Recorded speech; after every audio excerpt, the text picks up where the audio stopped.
नमस्कार, मैं हूं संजय शर्मा। आप देख रहे हैं 4PM न्यूज नेटवर्क। आज मैं गलती कर रहा हूं। गलती इसलिए कर रहा हूं कि कहा जाता है कि कोई भी संस्थान होती है, कोई भी व्यक्ति होते हैं, वो अपने समूह के खिलाफ काम नहीं करते हैं। समूह मतलब डॉक्टर डॉक्टर के खिलाफ बात नहीं करता, वकील वकील के खिलाफ बात नहीं करता। तो लोग कहते हैं कि पत्रकार को भी पत्रकार के खिलाफ बात नहीं करना चाहिए। आमतौर पर पत्रकार और अखबार भी इस मर्यादा का ध्यान रखते हैं। आप किसी अखबार में बहुत बड़ा फंक्शन करेंगे, कुछ भी कितना भी बड़ा फंक्शन कर लें, दूसरा अखबार आपकी खबर नहीं छापेगा। आप कितनी भी बुराई कर लें, आमतौर पे वो दूसरा अखबार आपकी बुराई नहीं छापेगा। ये मीडिया का अघोषित समझौता हो जाता है। लेकिन आज कुछ ऐसा हुआ जो मुझे मजबूर कर रहा है कि चर्चा की जाए, क्योंकि हमारी भी जो समूह है, जो संस्था है, उस पर चर्चा होना जरूरी है। आप सब जानते हैं लखीमपुर में 9 लोग मारे जा चुके हैं। किसानों के ऊपर गाड़ी चला दी केंद्रीय गृह राज्य मंत्री ने के बेटे ने, और सब जानते हैं कि किस तरह गुंडई करी और किस तरह कुछ दिन पहले केंद्रीय गृह राज्य मंत्री धमका रहे थे कि जानते नहीं हो, 2 मिनट के अंदर पलिया से लखीमपुर तक रह नहीं पाओगे, किसानों को यूं यूं करके। ऐसा लग रहा था कोई सड़क का गुंडा मवाली हो, केंद्रीय गृह राज्य मंत्री ना हो। आपराधिक इतिहास रहा है इस केंद्रीय गृह राज्य मंत्री का, लेकिन अब इसकी हरकतें भी सड़क छाप गुंडे जैसी लगने लगी हैं। तो जब ये आंदोलन हो गया, कल वहां 9 लोग मर गए, तो बहुत बड़ा तूफान खड़ा हो गया पूरे देश में, और ऐसा लगने लगा था भूचाल आ गया। छत्तीसगढ़ के मुख्यमंत्री, पंजाब के मुख्यमंत्री, ममता बनर्जी के दूत, अखिलेश यादव, प्रियंका गांधी, सब सब एकदम तुल गए, मान लो कि लखीमपुर हिला देंगे। पूरी सरकार जुट गई, क्योंकि कल प्रधानमंत्री को आना है और प्रधानमंत्री के आने पे हल्ला ना हो, मैनेज करने में पूरी सरकार जुट गई। आज लग रहा था कि सारे अखबारों में बड़ी बड़ी खबर छपेगी कि बहुत हल्ला हुआ। आज मैंने सुबह आज का अमर उजाला उठाया, तो अमर उजाला में खबर छपी थी, मंत्री के बेटे की कार ने किसान को रौंदा, 4 मरे, भीड़ के हमले में चालक व 3 भाजपाइयों की मौत। ये खबर है, अमर उजाला अखबार है, लखनऊ का अखबार है। आप देख रहे होंगे कि सीधा सीधा लिखा है कि मंत्री के बेटे की कार ने रौंद दिया। फिर मैंने अखबार उठाया दैनिक जागरण, तो पहले पेज पे मुझे ये योगी आदित्यनाथ जी नजर आए। ये पहले पेज का फुल पेज विज्ञापन अगर सब एडिशन में दिया होगा तो ये करोड़ों रुपए में जाता है विज्ञापन। जिस प्रदेश में एक दिन पहले 9 लोग मर जाएं, जिस प्रदेश में किसानों के ऊपर मंत्री का बेटा गाड़ी चला दे, उस प्रदेश में विज्ञापन छपता है उत्तर प्रदेश। उसकी हेडिंग होती है उत्तर प्रदेश सकारात्मक बदलाव की ओर। मतलब मैं नवनीत सहगल और शिशिर जी को थोड़ा काबिल समझता था। मुझे लगता था ठीक है, मीडिया मैनेजमेंट करना जानते हैं। नवनीत सहगल उन अफसरों में से है जो ये जानते हैं कि किस अखबार को कितना पैसा देकर क्या छपाया जा सकता है, किस नेता को कितना पैसा देकर उसका मुंह बंद किया जा सकता है। इसके एक्सपर्ट हैं। मायावती के लिए यही काम करते थे, अखिलेश यादव के लिए ये काम करते थे, और आजकल योगी आदित्यनाथ के लिए भी ऐसे ही मैनेजमेंट कर रहे हैं। व्यवहार बहुत अच्छा है, हर किसी की मदद करते हैं, हर किसी से बात करते हैं, संवाद रखते हैं। लेकिन मुझे उम्मीद नहीं थी ये विज्ञापन का जब डिजाइन फाइनल कर रहे होंगे, तो जिस दिन 9 लोग मरे हैं एक दिन पहले, उस दिन अगले दिन दैनिक जागरण में फुल पेज, पहले पेज पे आएगा उत्तर प्रदेश सकारात्मक बदलाव की ओर। तो लोग बात नहीं पूछेंगे सकारात्मक बदलाव क्या। बदलाव ये कि किसान अगर काले झंडे दिखा रहे हैं तो मंत्री का बेटा गाड़ी चढ़ा देगा, बदलाव ये। खैर, मुझे लगा कि जागरण को तो करोड़ों रुपए देकर विज्ञापन मिला होगा, तो कोई इशू नहीं है, खबर तो होगी। और जब मैंने खबर के लिए पलटा पन्ना, तो ये आ रहा है लखीमपुर में किसानों का उपद्रव, 8 की मौत। फिर पढ़िए एक बार को, किसानों का हंगामा, उपद्रव, 8 की मौत। अमर उजाला लिख रहा है मंत्री के बेटे की कार ने किसान को रौंदा, और जागरण लिखा है लखीमपुर में किसानों का हंगामा, बदले में करोड़ों रुपए का विज्ञापन। अब अगर सवाल आप पूछेंगे तो वही सवाल मैं भी पूछ रहा हूं कि ये करोड़ों की रिश्वत नहीं तो क्या है।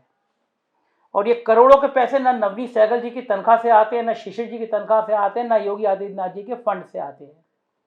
ये करोड़ों रुपए हैं आपके और मेरे जैसे खून पसीने की कमाई से जो टैक्स देते हैं, उन गरीबों का, उन मजदूरों का करोड़ों रुपये का टैक्स सूचना विभाग इस तरह किसी अखबार को मैनेज करने में, किसी अखबार को ब्लैकमेल करने में, और किसी अखबार के जरिए लोगों को गुमराह करने में कर रहा है।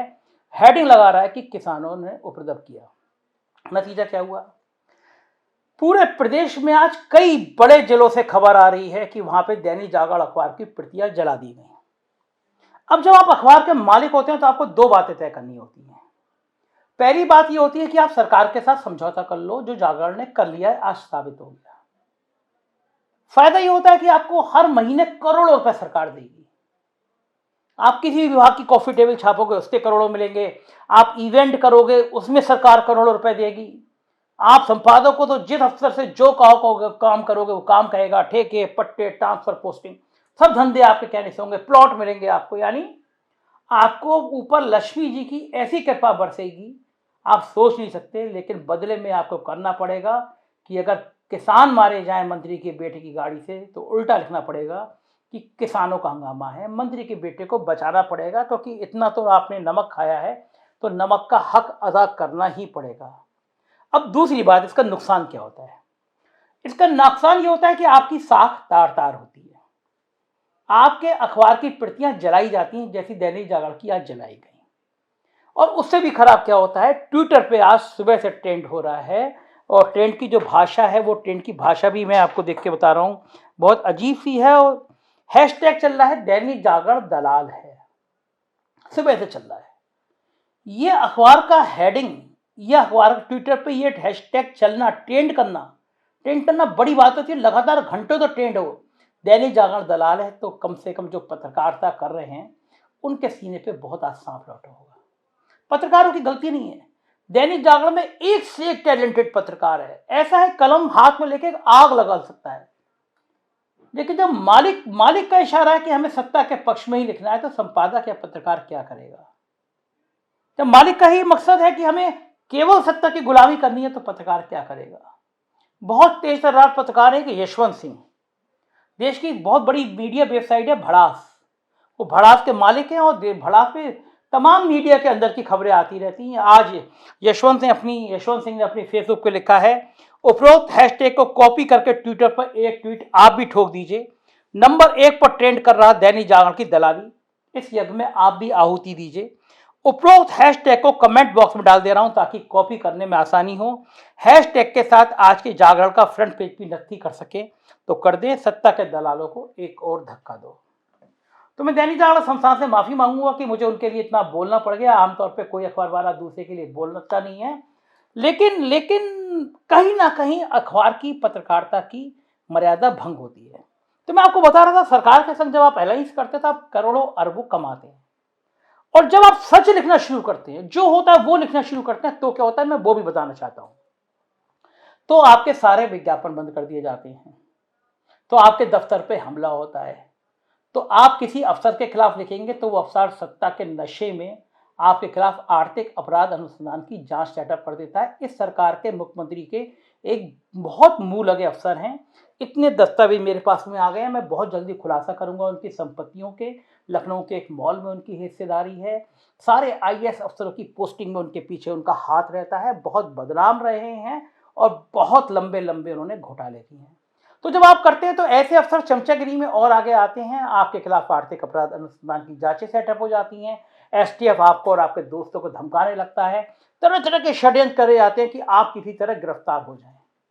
और सूचना विभाग के यही अफसर शिशिर और नवनीत सहगल ये भी आपके खिलाफ साजिश करने लगते हैं, अफसरों से कहते हैं यार ये मान नहीं रहा, कहीं तुम टाइट कर दो इसको, तुम थोड़ा सा ठीक कर दो इसको।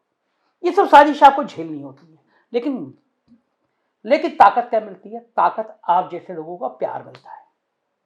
लखीमपुर की घटना पे कल मैंने 5 बजे से 11:30 बजे तक लगातार 6.5 घंटे लाइव किया, और जो लाइव देश के नेशनल चैनल कर रहे थे उसे 10 गुना लोग मेरे वीडियो को देख रहे थे, 2.5-3 लाख लोगों ने उसी वीडियो को देखा। तो ये प्यार जो है 100 देशों से ज्यादा मेरा यूट्यूब देखा जा रहा है। लोग दिन भर में दर्जनों फोन मैसेज आते हैं कि यार सच का साथ दे रहे हो। मैं सारी बातें जो परेशानी भरी मैंने बताई वो मैं झेली हैं और झेल रहा हूं, लेकिन मुझे फायदा ये है कि मेरी ब्रांडिंग और मेरा विश्वास लोगों में बढ़ रहा है। लोगों को लग रहा है ये आदमी सच बोल रहा है, इसका चैनल सच बोल रहा है। तो ये मेरी लड़ाई थोड़ी परेशानी भरी जरूर है, लेकिन सच की है। मुझे आपका साथ चाहिए, सच का साथ दीजिए, देखते रहिए 4 PM, सब्सक्राइब करिएगा, क्योंकि यही वो चैनल है जो आपको हर सच बताता रहेगा। Thank you.